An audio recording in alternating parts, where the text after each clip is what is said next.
Hey everybody, welcome back. Today I have with me, I think making her first appearance on the show. Before now, she's just been, a voiceover, sometimes with a cat in picture, of producer Brandi. Hi guys! Today we're going to just kind of have a discussion over the Hunger Games and that whole little universe. Originally, we were supposed to do an interview with author Melissa Holtz, but due to some personal things that are happening in her life, we've decided to reschedule that. So instead, you get Brandi and I talking through some of our thoughts and feelings and opinions on the Hunger Games. So we'll try not take up too much of your time. But if you are a Hunger Games fan and you want to listen to us yap while you're working or doing laundry, maybe we can convince producer Brandi to start a podcast. I think she would have a great podcast.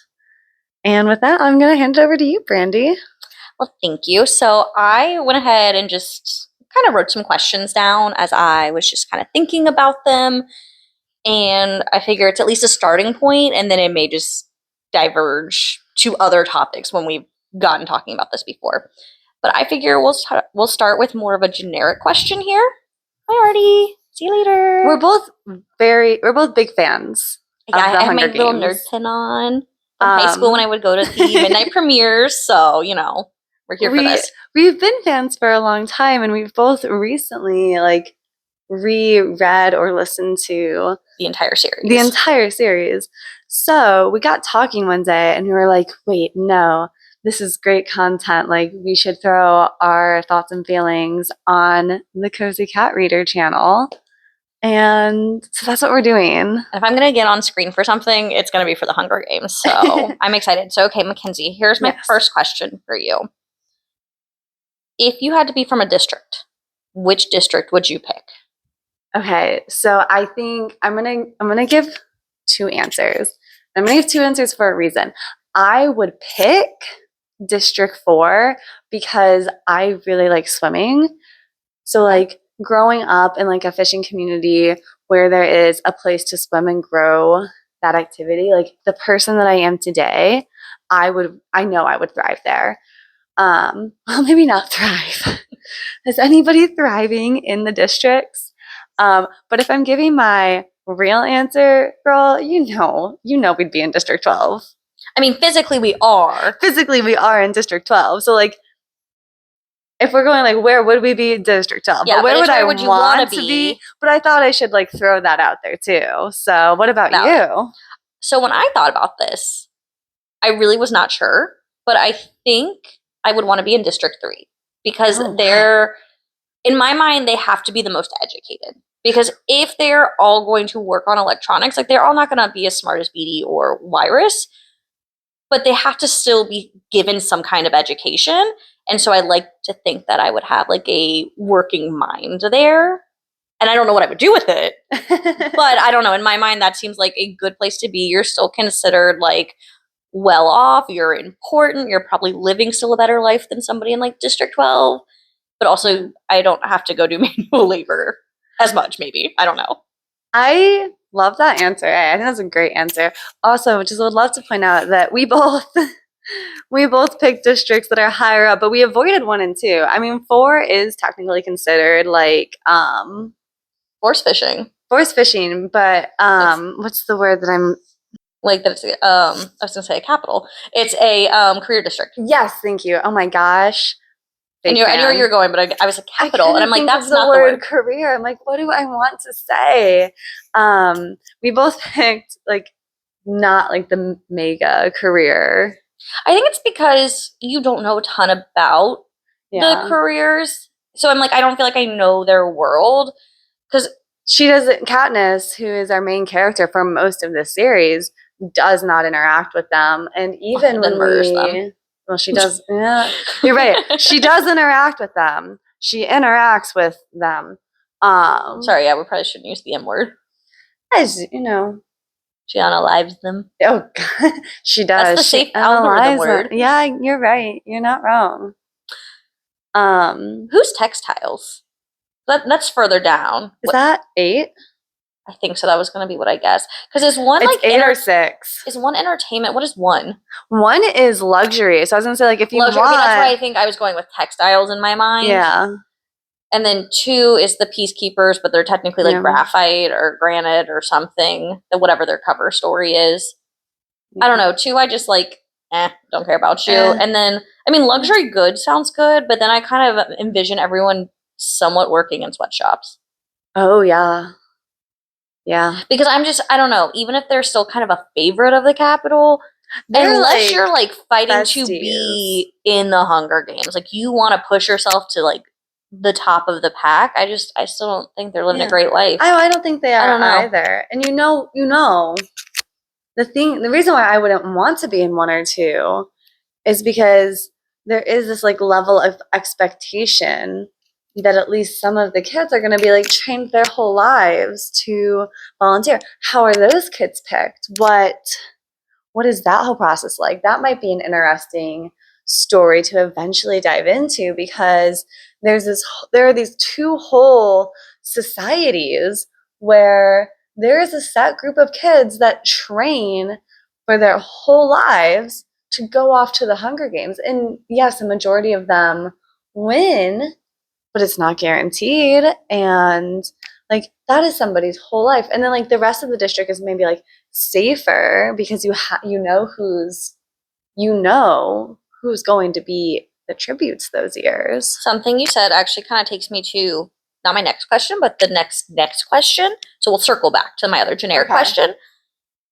But what are your thoughts on the comparison of like the readers in the real world being compared to the Capitol and watching the actual Hunger Games? Just because you're like, oh, that's a story that you could dive into. So then like you're asking for more content. And I know that's a lot of the conversation I see like on Reddit or in different forums and things around the Hunger Games, being like, well, you're just like the Capitol asking Suzanne to have more books. And I mean, I will answer and say, I see where the comparison comes from. Yeah. But at the end of the day, it is still a fake story. I think it would be different really taking it and putting it on the screen. I don't know. I see the argument, but I disagree. I also see the argument. I think the key difference, which you pointed out, is this is a fake universe. This is commentary on society. And this is from an author who has been writing for a long time. And she is at the point in her career where she has said, I only publish books now when I have something to say. And I think it's very interesting, like looking at what's going on in our society and like the timing of which she puts out books, and like what is I purposely try and be like, what sparked her to have something to say, and what is each of these books. And to be fair, when I read the original trilogy, I think when you read the original trilogy, we were in high school. So over our heads. But now as an adult, I go, oh God. So yes, do I want more content? Like, this is a double-edged sword, because I did say it was being an interesting thing to explore, but I don't know if I would necessarily want a book. I'm a little bit scared. I'm a little bit scared of Suzanne. I live for the fear. Would I instantly buy any book she publishes? Yes. Does she have any other series? Or even series books? I believe so. I haven't read any. But that could be its own whole video. We just come back and say, hey, we read other books. Would we recommend? And should they be hyped up? Podcast round 2. Yes. But like any Hunger Games book I'm gonna buy. I went to the midnight premiere for Sunrise on the Reaping. She did. Can't confirm. And I came home and read 5 chapters, and I was like, I have work tomorrow. What am I doing? Who needs that? I need work so that I can buy more books. True.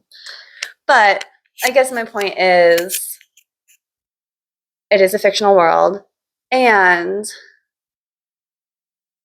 we're not actually watching people fight to death. We're reading it. And I will say, the movies are sometimes hard to watch. Specifically for me, Ballad was such a hard movie to watch. Like, it makes me uncomfortable. I remember going to the movie theater for Ballad, and I was sitting there, and the one that I can highlight is when Lucky Flickerman, it's like his first time hosting the Hunger Games. Spoiler warning. We'll just put spoiler across this whole video. Oh, you're not actually going to see us. The whole video is just going to be like spoiler splashed across the two of us. Perfect. But I was sitting there in the theater, and he's joking about the little girl Wovie, and her death in the movie is different than her death in the book. And I don't know if Suzanne is attached to the movies or if she had any say, but the way in which this actor twisted it, and you could tell that was one of the key events that made then the rest of the Capitol like be invested, like this is just a game. Oh, I had a little crisis. I was sitting in the theater.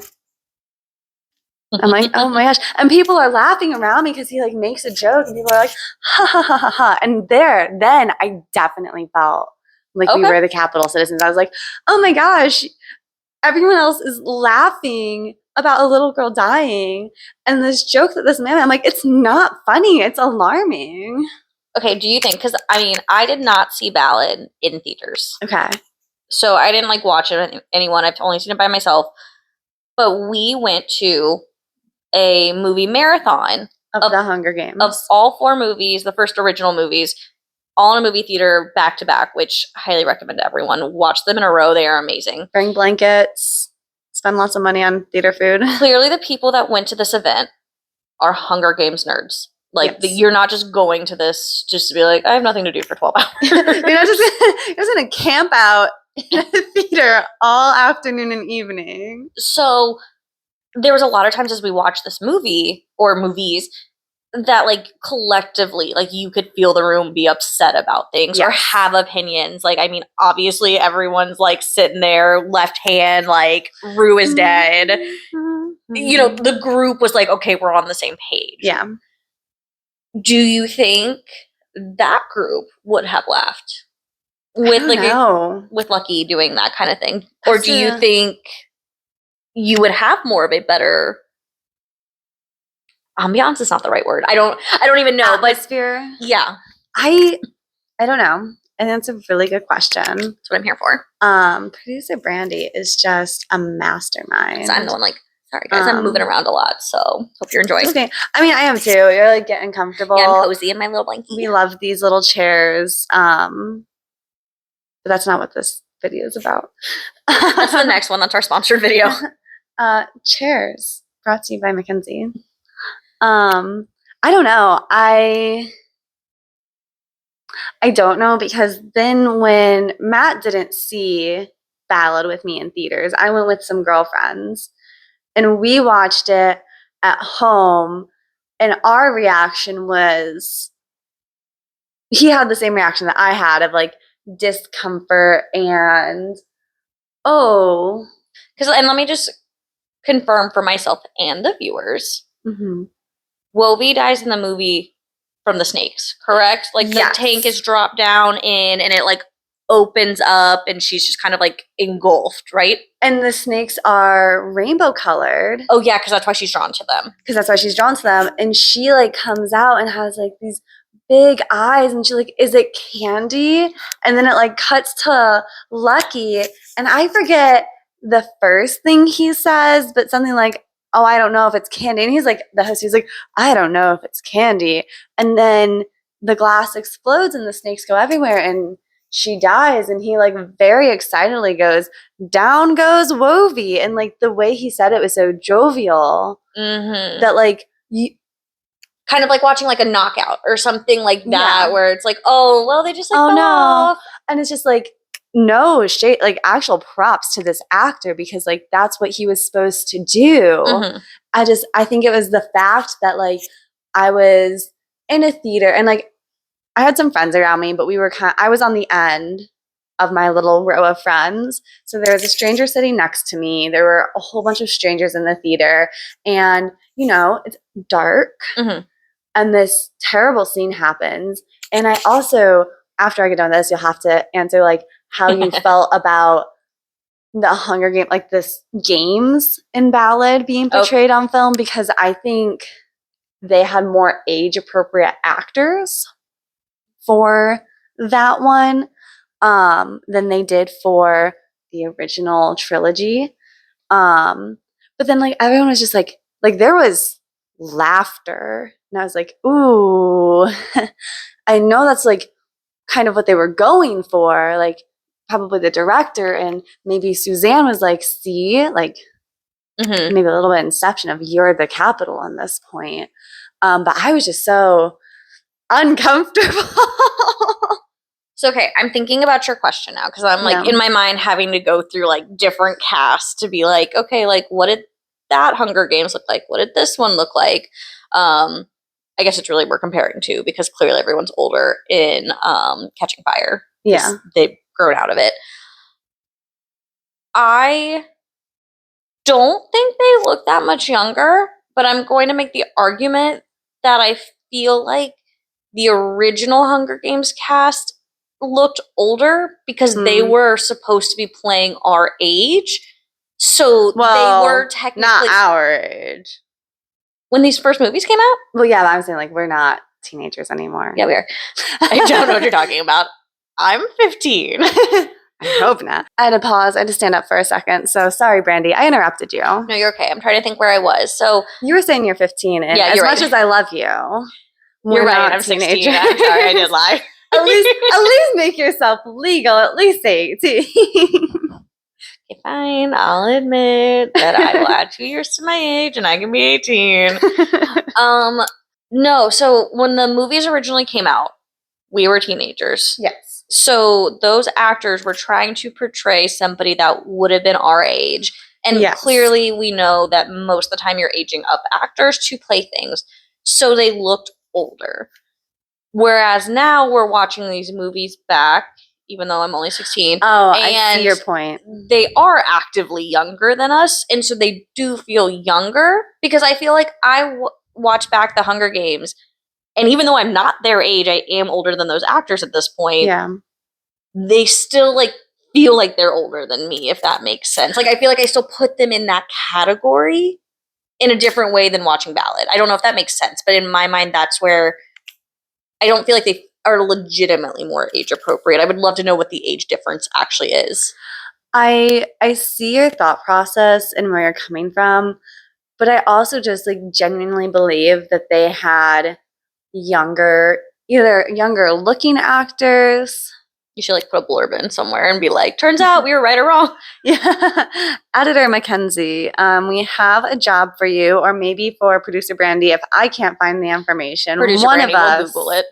One of us will find the information, have a screenshot. It'll go right here. Ooh. I feel like oh my gosh, because you haven't watched the new video yet. Time out. Yeah. Okay, back at it. We're going to stop fangirling and actually continue. Okay, before I ask you the 2 like really big questions that I thought of that I wanted to ask you, and I figure will actually really deep dive us into things. Yes. Who is your favorite victor? Across any of the movies, books, games, all of it. Who is your favorite victor? That's such a hard question. And possibly a very controversial one. I think I have one. I think my answer is unique. No, nothing's unique. I'm average, and I probably have all live the same life. We all, yeah. There's definitely other people who have this answer, but I personally think my favorite victor is Mags. Oh, okay. I was like, oh my god, what if we say the same person? Which, I mean, she was a contender. I think especially the more we learn about her with all the new content we get, because Suzanne needs to keep teaching us lessons. Unfortunately. Because we don't get it. You know, it's okay. I'll keep learning. Like I said, education, District 3, let's go. Just rip out my heart. But no, like every thing we learn about her as a person and as a victor, I just find her more compelling. And like, I don't want to be in this situation. I don't want to watch this. I don't want this to be the world I live in. It's dystopian, hopefully for a reason. But I would hope to be like her. Like I would want to live. So I would want to be a victor because I would like to live. But then I would want to have compassion and do my best to take care of those that came after me and actively try and work to end this terrible thing. Mm-hmm. And, you know, again, spoilers, but she sacrifices herself and she does that. We know at some point she's been tortured. Mm-hmm. We know at some point they take out her tongue. Like she's lived a very traumatic life. Mm-hmm. And with all that, she still finds love and kindness in her heart to take care of other people. Mm-hmm. So that's why That's she's my favorite. I also, before you answer, I have a different question for you. Okay. Do you think one of the reasons her tongue was maybe cut out is because she, if I remember correctly, was the victor after Lucy Gray? She was the victor after Lucy Gray. So she knew, she lived through Lucy Gray's whole thing, and she was on a prominent stage, and she's shown that she had rebellious tendencies. Do you think that maybe part of the reason she became an Avox victor? So I'm going to be 100% real. I feel like I lose my Mockingjay pen for this. When did they tell us that she lost her tongue? I'm like, I guess that makes sense. I just was kind of, it sounds so bad, but I was just like, no, she was old, she just didn't talk. Like, I just kind of like accepted that as the canon there and was just like, okay, and I didn't question it. So where did we learn that? Because clearly between my rereads and rewatches, I just didn't put this together. No, to be fair, I don't think they specifically came out and say. Okay, so I just wasn't reading between the lines. Tongue. So yeah, I think this is something that like myself and other fans have like theorized that she was an Avox, because you're right.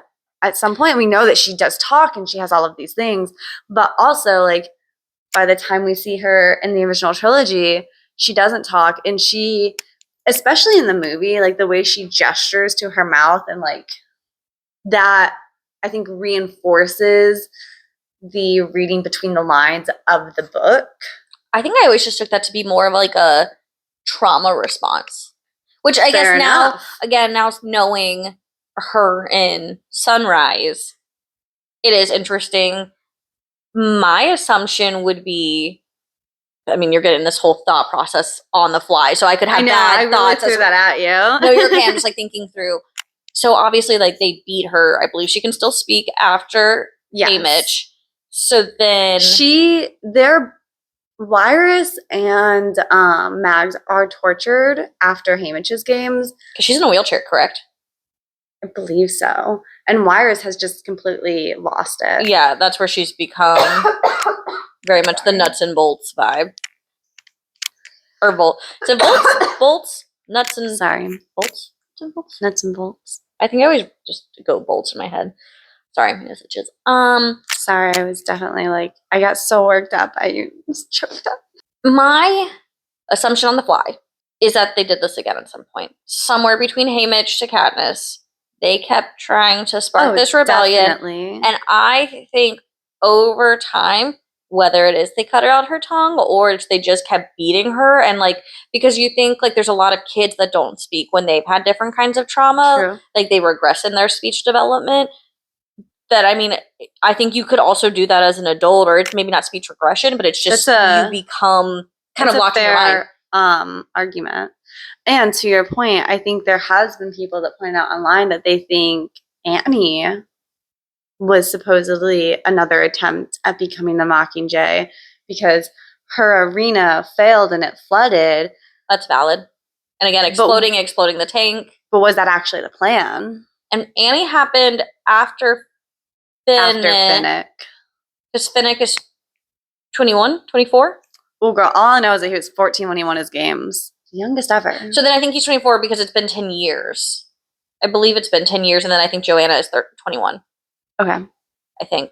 Could be wrong. Not Joanna, Annie. Or you're, but I think I'm doing like what math I know, because I couldn't remember who was older there, but I think Johanna, whatever. However, if we're pronouncing that H or not, I don't remember. I say Joanna. But I feel like I watch a lot of videos that say Johanna, and then I'm like, I don't know. We'll call her JoJo. No. She's not a JoJo. 100% no. Unless you want an axe to the head, I think she would not be happy with JoJo. So then Annie probably happened somewhere between Finnick and Joanna? Yeah. I think so. Because, I mean, at that point, too, I would almost say it's believable that, like, Mags could still speak or interact more at that time. And that's where a lot of the bond came with Finnick. Yeah. And then, again, things go to crap once they try to do things with Annie's district. Or not district, but games. Her games. Oh, we knew what you're saying. And then maybe that's when it happened. Because I feel like that also helps me believe where Finnick and her made a stronger connection. Not that they couldn't without her talking. But I don't know. I'm just kind of like thinking in my mind where I maybe would go with that. May have to come back to that thought at some point. But that's at least where I go initially. No, I think those are all good thoughts. And who is your favorite Victor? So this one, when I thought about it, it took me a while because I'm like, there's so many great people to pick from. We love all of these poor tortured individuals. Right. So, I mean, obviously I start through like the main cast of like, okay, Katniss, Peeta, Haymitch. And I very much wanted to pick Peeta because Peeta is homeboy. We love Peeta. But I was like, okay, reality is he's not my favorite Victor. So then I was like, okay. Great character, great human. I agreed. Not my favorite Victor. Also love Josh Hutcherson. Always have to give him a special shout out here. Hey, he's also from District 12. Yeah, real life. Real life. He's a Cincinnati Reds fan. He's from Kentucky. I know. Union, Kentucky. Not that I just know that off the top of my head or anything. She's like, I'm a fangirl. I've been here since Bridge to Terabithia. That's a whole different conversation. Deep cut. We should talk about Bridge to Terabithia. I mean, I debated Haymitch because also, again, great character. Yeah. But I just was like, and his arc. Crazy. It just wasn't the right answer, though. Yeah. So then I'm like thinking, and basically as I like worked my way through it, I came down to Finnick and Joanna. And so then I was kind of like, where do I fall within this? Because again, I'm like, none of these characters I would want to get rid of. Because that was part of it, where I was like, again, like I love Beatty, but I can get rid of him. I can get rid of Mags. Like, I do like you, but I can just like go, okay, we just have to write you out of the story, I guess. I'm so curious between Finnick and Joanna who you're going to pick because I have thoughts. Okay, well, let me ask first before I say. Who do you think I'm going to say? Because clearly I'm up to date on some of their lore, being like, oh, they are this old. No. I'm going to let you talk, and then I'll respond. Okay, that's fair. Because my answer is not going to... It's like, I don't have a who I think you're going to pick. I have a one of those two, because I did not have an answer prepared for this. Producer Brandi, I've been thinking about this. I meant to remind you of these questions. We started talking about this in a coffee shop, and then we were like, we need to wait. I think I said that already. But I'm just kind of here... for the vibes. And I thought about this multiple times. But on the fly, one of those two were in my top two with Mags and took the second place. So Joanna is who I picked. That's who I would have done in my second place. Yeah. No, I love Finnick. But I don't know. I don't remember exactly what my reasoning was when I was like weighing it out. This is where you beat out the other one, because I love both of them. But I just think Joanna, you see so much of her life and her dedication to just being like, I'm going to stand up for what I want, and I'm going to say what I want, and I'm going to do what I want, and I'm going to hold on to... She has nothing else to lose. Exactly. And she's like, I'm going to hold on to whatever little bit of, not even dignity, but just, this is my self-preservation of truly like myself. You can take away my hair, you can torture me, but like, this is who I am at my core. Oh, I think that's 100%. And I don't know, I'm like, I love you. You are a baddie. Yes. You would kick my butt if I were to Yes. ever meet you just by like looking at you funny. Also, I'm sorry, but it is iconic that she was just like, I got naked in the elevator. I wish I had that confidence in life. I thought you were going to be like, it was iconic that she pretended to be a weak little girl and then absolutely slaughtered. Also people. iconic. Also iconic. But less iconic than getting naked in the an elevator. And then like locking eyes. The scene in Haymitch is just kind of like, and I'm just so great. Oh, you want to watch the movies now? It's been so long. It's been like a week. Let's have a movie marathon. Okay, twist my arm. Oh my gosh. No, she was going to be, that's between her and Megs because for very similar reasons, they stand up for what they believe in. They're working to end this. They're very strong characters. Like, you can try to break them, and no matter how hard you try and bend them to break them, they're resilient. And that's just like admirable. Okay, so 2 questions. No, I'm like, act like you can actually read them. Teeny tiny print. Yeah, I can't read that small. Would you rather have a question geared a little bit more towards the Hunger Games as a whole? Okay. Or a question that ties more to Songbirds and Snakes? Because both of them, I think, are going to lead to a bit of a conversation. So it's just which rabbit hole do you want to go down first? Let's start with Songbirds and Snakes first. We'll do that, and then we'll do the overarching question, and then we'll probably have to like wrap it up. Okay. Fine. We'll do that. I'm sorry. So this is actually the question that I was like, oh my gosh, I have to write this down so I remember it at the coffee shop. Okay. When we were talking, and I was like, I want to ask you this so badly, but I can't because it would be great on camera.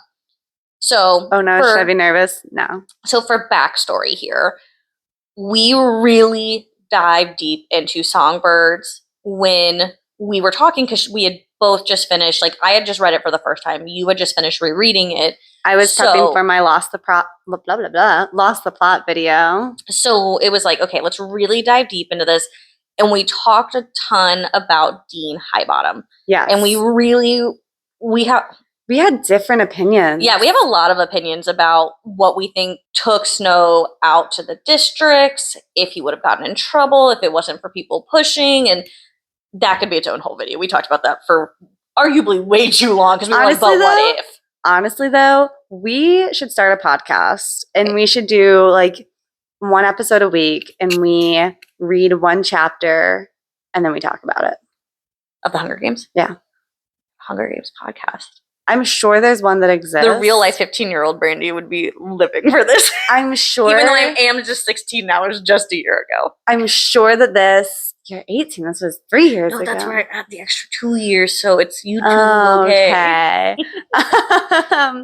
But I'm sure this already exists. But I would enjoy doing a slow reread with you and then just like sitting down. Okay, twist my arm. All right. Okay. Keep your eye out. If you also would be interested in listening to our podcast, we have to think of a name. Throw out some name suggestions. Look forward to that announcement of when we're going to get this started. I'm already thinking. That's producer Brandy's brain for you. Isn't she wonderful? We love producer Brandi. Okay, my question.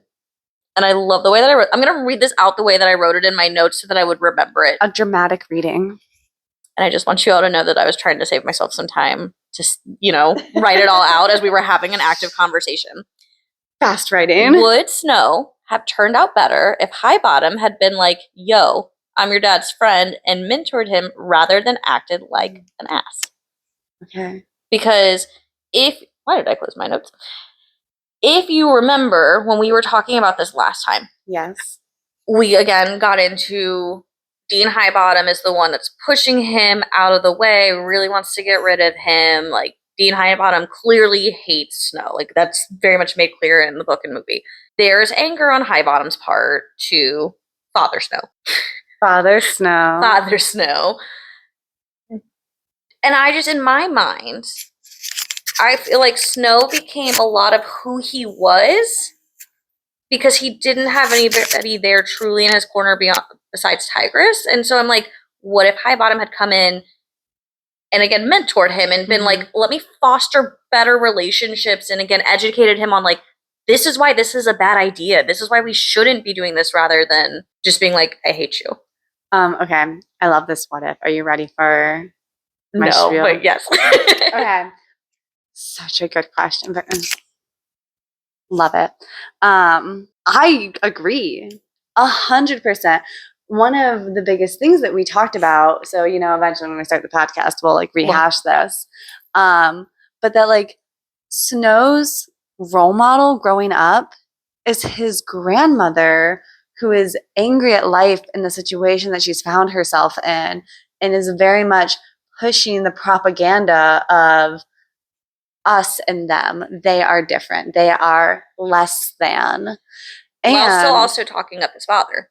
while still praising the Capitol and everything the Capitol stands for. Not like, yes, his father, but not just his father. Yeah. Like the government. This is the woman who like sings the national anthem at least once a day, if not more. Like she is. Whew.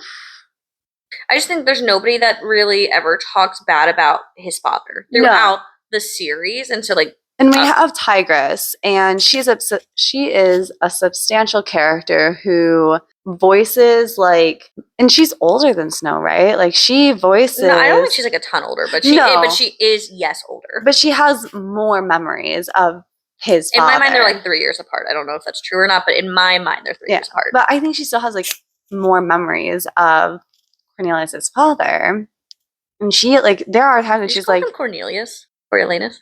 I sure did. I was like, hold on, who's Cornelius? And then I was like, oh, okay. Sorry, not to call you out. I'm a fake fan, it's fine. Really threw me off. I was like, oh god, I don't know who this is. Corio. He doesn't. Never mind. I'm not going to say that thought. It's going to be an inside thought. But no, like she throughout the book will be like I think the thing that stuck with me was her being like, when she noticed that he had like gone off the deep end, that's when she said, "You look like your father," and she had negative memories of. But I feel like Father Snow. She still doesn't like ever. No, she doesn't. Yeah, she's not. She can't be a role model. She's like you said, a contemporary age. But she still just doesn't. Everyone's just like, oh, father. What is his name? It starts with an. I keep going Strabo Plinth, and I'm like, no. Wrong father. There's an X in his name. Oh, yeah, there is. But I think his name actually starts with a C. I think the initials are C. Because he has the handkerchief. Yeah. Okay, so Father Snow, we'll continue. Yeah. Daddy Snow. Ew. No. None of that. I apologize. That was a mistake. No. So Father Snow. Cat hair. He's I guess I don't know if he's decorated, but it's a decorated veteran. He is decorated. And they're all like, oh, he put himself in the lines of fire kind of a thing. And then, like, yeah, you have Grandmam, who is just like, the Capitol's so wonderful, and your father's wonderful, and you're going to do all these great things like he did. Yeah. That he was just put up on this pedestal for Snow to get there.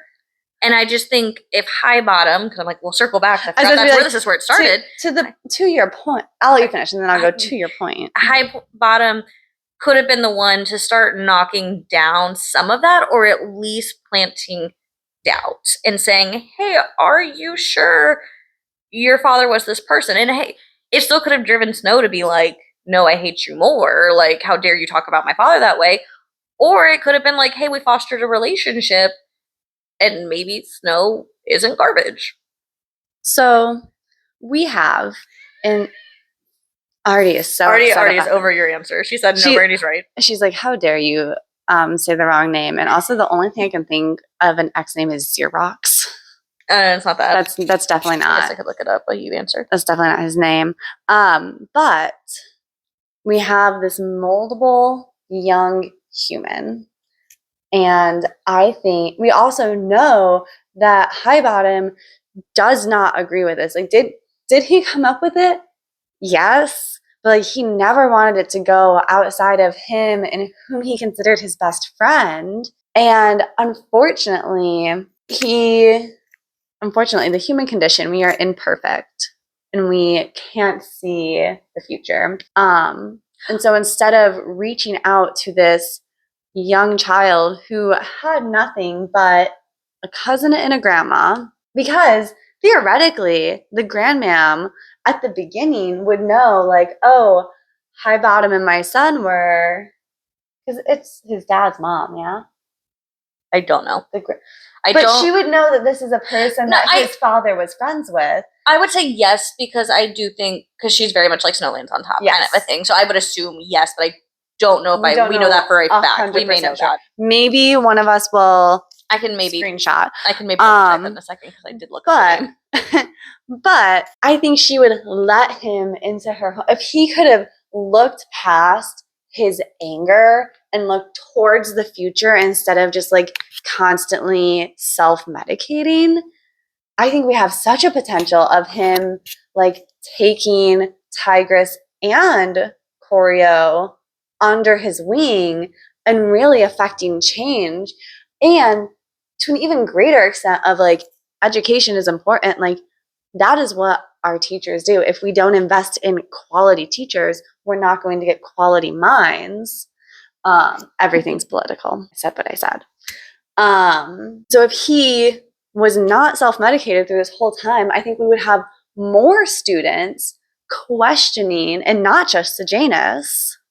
Oh, love Sejanus. Rest in peace. He was a good foil. But I agree with that point. I think 100% we would have had a completely different outcome. I think the games would have actually ended. I don't even know. I do think we would have gotten to the 10th Hunger Games. But I think it would have been more we definitely would have, just because he wouldn't have been old enough.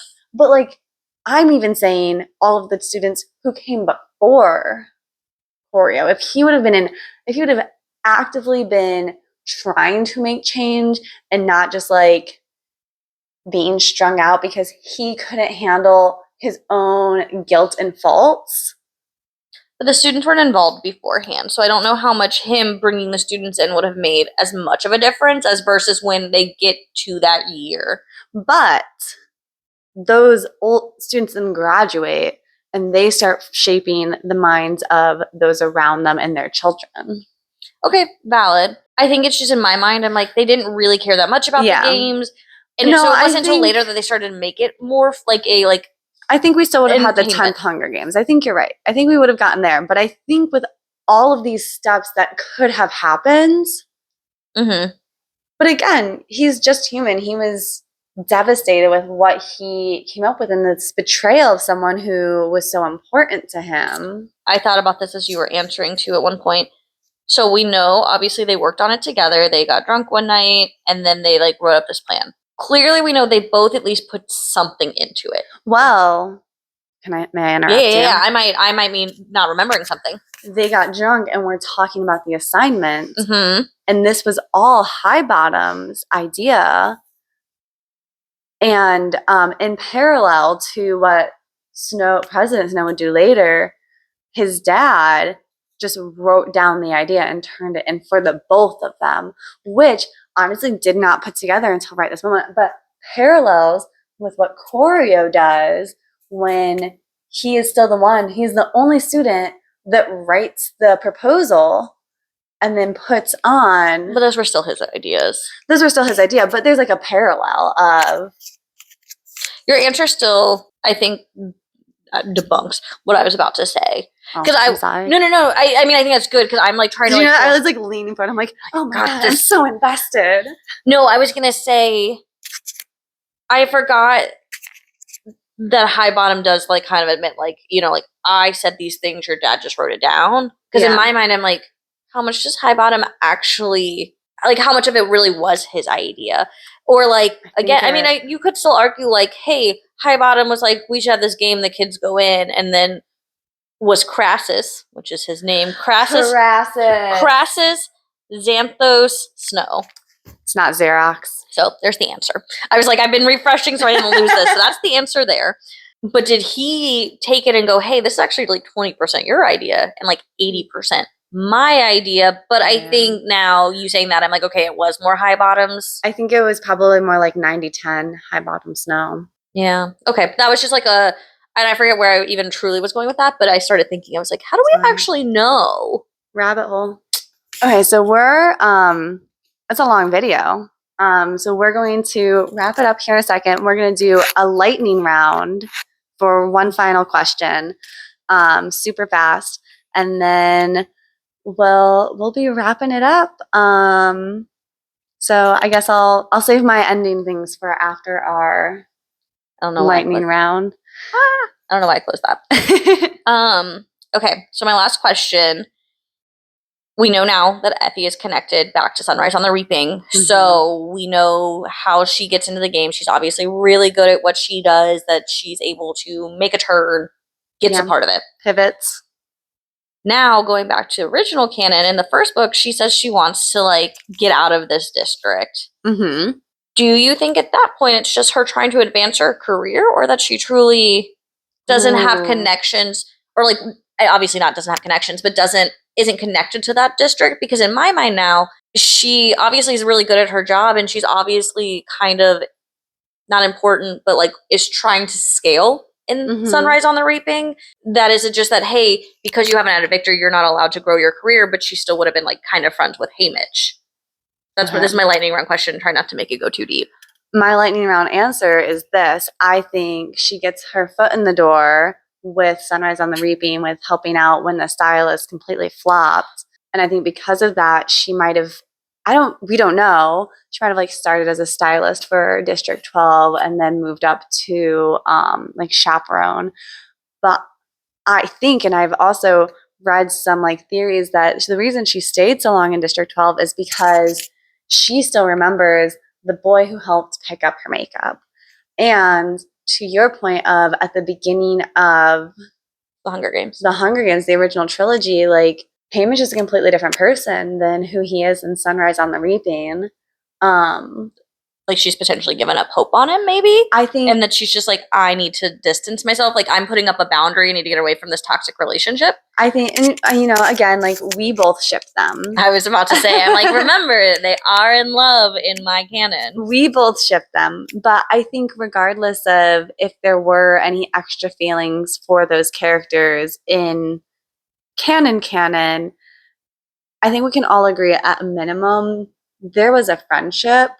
And I think friendships can still be toxic. I'm not saying it was a toxic friendship, but I think when you care about someone and you see the road they're going down, and after years of maybe trying to help them out, I can see how that would take a toll. And in all of these years, District 12 has not had a winner. And, like, say what you'll say about Effie, I think for some level, it would wear you down. She did care about each of those kids. And I can see her desperately wishing to move to a place where she might have a chance. Gets to build this relationship and keep them. Because, again, you see that when she gets two victors, two very popular victors, she doesn't leave District 12. She is a loyal person. She stays with her victors. So I think that what we're seeing is a woman who has tried her whole life. I'm not saying she wanted to make a change. I think she was comfortable, but I think she was tired of seeing her friend ruin his life. And I think she was tired of being in a position where she had to watch children that she might have started to care about die. And I still do think there was a little bit of, I want recognition in the Capitol. Like, that is where she lives. That's her environment. I'll hand it to you for one last response, and then we can... My one last response is just tied to my canonship of them, because now I'm thinking about this. So, obviously, Haymitch, love with Lenore Dove, isn't going to, like, get in a relationship with anyone he is not in a place to. No. Effie never is in a relationship that we know of. Because she's in love with Haymitch, clearly. And Haymitch is like, want her to be. Haymitch has to keep her arms away, as we know, because he can't let anybody in close. But I think he still cared about her. Oh, definitely. And because they could never be together and have kids, it's like Peeta and Katniss are their children, and they are a little family. And you cannot tell me otherwise that is not the nuclear family now. So no, they are definitely a nuclear family. I agree with that. That's like, just regardless of if there's actual. But it's like they adopted them. And now I'm just happy. Well, they've all adopted each other. So they're like puppies. Yeah. Or cats, in this case. but just like they're all puppy. They all feel like dog more than cats to me. Okay, sorry, that's my last thoughts. Thank you. I am producer Brandi. I'll let Mackenzie wrap up now. Okay, so if you've made it this far, thank you. If you've listened to this as a podcast, maybe you got a preview of something that Brandi and I might start together. And, you know, maybe we'll do a video still and release the video on the channel once a week. Yeah. Maybe, who knows? We're not making any promises. We'll see what happens. But I'm super invested in the idea. It sounds like Brandi's in. So we'll see what happens. If you like this idea, like, give the video a thumbs up. Give us talking points. Give if us you some have talking ideas, points. opinions, you disagree with something we said, even though we're right. If you have podcast name ideas, throw that in there. But yeah, thank you all so much for listening to us rambling and putting our thoughts out into the universe. Thank you all so much for being understanding that life happens and sometimes we have to reschedule, plan videos. And I hope you all have lovely lives. If you are interested in the shirt I'm wearing, it's hand embroidered. It says "Books are my jam." I will throw the website link in the description. Description down below. The description down below. Very lovely human made this. I got to meet her at the Columbus Book Fair, and she has a lot of bookish merch, a lot of coffee merch, and she has some very cute, just like out-of-pocket baseball caps, and I did buy one. So I think that's my last little spiel. Until next week. Thank you. Bye. Bye. The new SMOSH video, I believe is The Uno? Yeah. We watched it okay, last doesn't night. Chance, or was it the other video where he goes, it's going to be here, or it's going to be here, or it might be over here. It was the pit one. Oh, okay. It was like, it's going to be here, or it's going to be here, not here. I realized I was like, don't reference SMOSH in this video right now, but I was like, wait, this is what I'm like, oh, this is We it. love SMOSH. Please, guys. Yeah, you can also put Shayne, hang out with us. Be our friend. We also and talk Angela, about books. and Courtney, and Amanda, Chance, and Tommy, and all of them. I'm like, how many people can we name? And again, we forgot Keith and Olivia. Noah. Man, Spencer. Everybody. Spencer. All of our besties. Alex. Trevor. Or Alex. I'm so sad. I actually almost said Alex, and then I was like, well, no, he left us. We Marcus. I want to meet Marcus. Marcus. You just like leave this in at the very end as the bloopers. Tag at SMOSH. At SMOSH. Hang out with us. Thanks. Please. Come visit District 12.